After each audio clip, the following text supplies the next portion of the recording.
আসসালামু আলাইকুম বন্ধুরা, কেমন আছেন? চলে আসছে আপনাদের মাঝে আবারও একটা রান্নার ভিডিও নিয়ে। আমার আজকের রেসিপি হচ্ছে সজনা এবং ডাউল দিয়ে রান্না করব। প্রথমে হচ্ছে সজনা কেটে সুন্দর করে ধুয়ে গুছিয়ে নিব। এরপর হচ্ছে ডাউলটা সেদ্ধ করে নিব।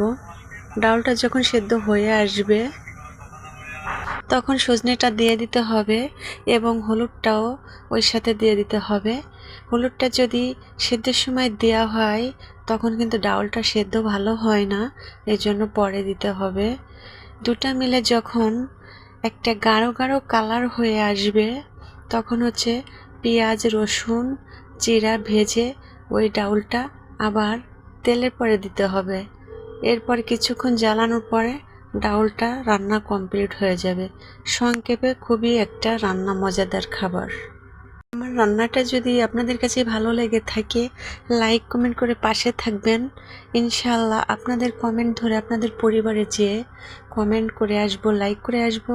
একা কখনো সফলতা অর্জন করা সম্ভব নয়। আসুন, হিংসা নয়, অহংকার নয়, একে অপরের পাশে থেকে এগিয়ে যেতে হবে।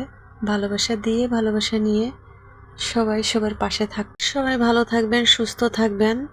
ভুল ত্রুটি হলে ক্ষমার দৃষ্টিতে দেখবেন। আল্লাহ হাফেজ।